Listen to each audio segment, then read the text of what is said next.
يسعد لي كل أوقاتكم يا حلوين. إن شاء الله كلياتكم تكونوا بألف خير وإنتوا عم تشوفوا فيديو اليوم.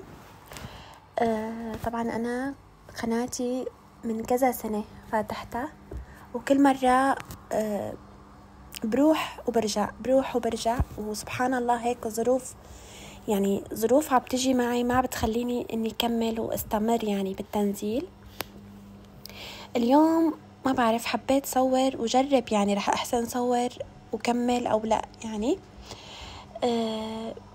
لأنه صارت عندي كتير ظروف. هلأ في ناس كانت متابعتني من قبل كم شخص، هلأ قناتي ضلت مثل ما هي لأنه أنا ما تابعتها، أنا ما ضليت أنشر عليها وما تابعتها. اليوم حبيت هيك أعرفكم عن حالي بهذا الفيديو، وصورت هيك شوي من روتيني، ما صورت كتير شغلات بس صورت من روتين أول يوم رمضان. أنا كان اسم قناتي ميلا، وهلأ غيرته، عملت اسمي الحقيقي هو مريم. أنا مريم من سوريا وعايشة بتركيا، وكتير بحب التصوير، بحب نزل فيديوهات، وحتى بحب أني تابع فيديوهات روتين هيك، بحس أنه بتحفزني وكتير كتير بحبهم. وقلت لكم من زمان أنا هاي القناة فاتحتها وما تابعتها، ما استمريت بالتنزيل لحتى كبرها. كل مرة قلت لكم هيك صار معي ظروف، وإن شاء الله إذا بدي نزل أكتر على القناة رح أشرح لكم الشيء اللي صار معي والظروف اللي صارت معي اللي خلتني إنه ما استمر ونزل على القناة. هون كان عندي أول ما فقت كان البيت نظيف، لأنه مثل ما بتعرفوا وقفة رمضان الكل نظف وعزل قبل رمضان، بس كان عندي وجبة بالغسالة نشرتها، وكمان كان عندي طوي غسيل طويته مثل ما لكم شايفين وطبقته. ورح حضر معكم اليوم المعروك عملت معروك وعملت يالنجي وعملت فتة كمان، بس ما صورت كل شيء. قلت لكم عم بصور على حسب على قد ما بقدر، حسب ظروفي. وما تدقوا كتير كتير كتير كتير على كلامي، لأنه عن جد أنا بخجل كل ما بدي أحكي هيك، لسه هيك عندي خجل إنه على القناة. وبعد ما ضبطت البيت شوي ولميت الغسيل وطويته ونشرت غسيل، دخلت على المطبخ حتى أجهز حشوة اليالنجي.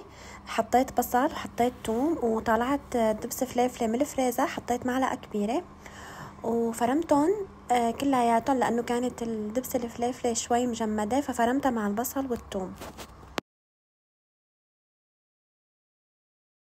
عن جد يا جماعة ما في أحلى من الأجواء الرمضانية، عن جد تحسوا هيك، خصوصي أول يوم كتير أنا حسيت حالي متنشطة وهيك عندي طاقة كتير كتير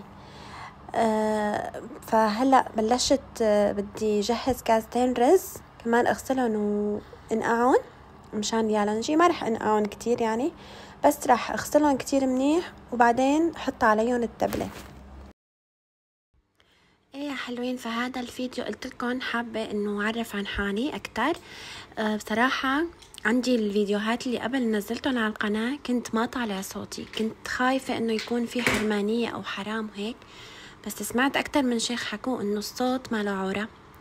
اذا كنتي ما عم تتمايعي او عم تحكي بلهجة غير صوتك فالصوت ما فيه حرمانية. فمشان هيك احسن الي انه نزل بصوتي، لانه كنت اكتب كتابة او غير صوت فناس كتير تضايقت من الصوت هداك اللي بيقولوا له صوت السنجاب، فانا كنت حطه. فالناس انه هيك يقولوا لي انه مثل اولاد صغار وهيك انه ما حلو، فانه نزلي بصوتك. وكنت خايفة انه يكون حرام، بس لا، هلا قلت رح نزل بصوتي بما انه الحمد لله انه ما في حرمانية على الصوت، فان شاء الله هيك احسن انه استمر. هون يا حلوين مثل ما شفتوا عيرت كاستين رز، غسلتهم كتير منيح، وبعدين حطيت فوقهم البصل والثوم ودبس الفليفلة يلي فرمتهم على الفرامة. وهلأ كمان رح احط له لليالنجي دبس فليفلة معلقة، دبس بندورة عفوا، وراح احط له كمان فلفل اسود رشه هيك صغيره. وانا ما حطيت ملح لانه عندي دبس البندوره كتير كتير مالح، فمشان هيك ما حطيت ابدا ملح. واليبرق كمان فيه ملح فما حطيت يعني ملح، قصدي ورق العنب مالح عندي. انا بحط مع اليالنجي حبه بندوره وحده فريش يعني، ونعنع وشوي بقدونس، بس ما كان موجود عندي فعملته بس هيك يعني بهي الطريقه. هاي الطريقه كتير كتير طيبه وانا تعلمتها من حماتي. يعني كنا نحن بسوريا نعمله بالخضره، نفرم نكتر خضره اكتر وهيك، بس هلا انا هاي الطريقه تعلمتها من حماتي وكتير كتير طيبه هاي الطريقه. طبعا حطيت دبس رمان وحطيت زيت زيتون. هلا انا ما بعير لانه انا بعمله كتير فما بعير، يعني بحط انه تقديري، يعني تقديري تقريبا للكاستين. يعني بتحطوا فنجان، اقل من فنجان قهوة صغير يعني بشوي، فنجان دبس رمان وفنجان زيت زيتون. هلا جوزي بحب انه كتر دبس الرمان، بحبه بهاي الطريقة. هلا من بعد ما خلصت حشوة اليالنجي حطيتها على جنب، وجبت الطحين. بدي اعجن عجينة المعروك لانه المعروك بده شفته وقت تخمير وهيك، فقلت انه خليني اخلصه على بكير. يعني المعروك ما مهم انه يكون سخن، فانه اذا جهزته هيك على بكير احسن.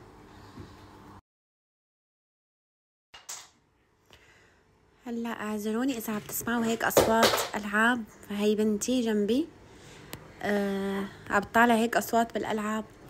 هلا حطيت يا جماعة كاسة حليب مفترة، حطيت نص كاسة سكر وظرفين فانيلا وظرف بيكنج باودر. هلا رح اقول لكم المقادير، يمكن انه ما يكون مصور كل شيء. تخيلوا انا عم صور موبايلي كل شوي يوقف ويقول لي ما في مساحة ما في مساحة، كتير تعبت بهالشغلة.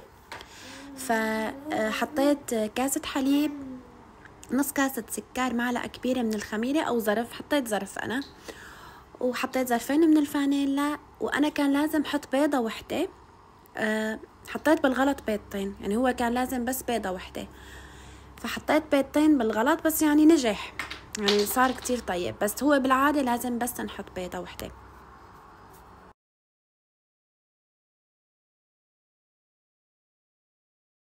كمان يا حلوين حطيت رشة حبة بركة، ما كترت يعني.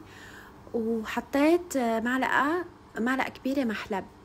طبعا انا ما عندي هون شمرة، هون المدينة اللي انا عايشة فيها ما فيها منتجات سورية، وما بعرف بالتركي الشمرة شو اسمها عندهم.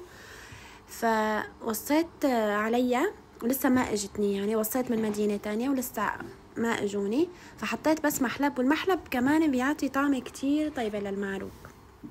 هلا يا جماعة انا حطيت طحين على حسب حاجة يعني السوائل اللي انا حطيتها، يعني ما بعرف كم كاسة يعني حطيت، ما عديتهم، بس على كاسة الحليب والمكونات يلي حطيتها ضليت حط طحين حتى صارت عندي عجينة، يعني تكونت عندي عجينة.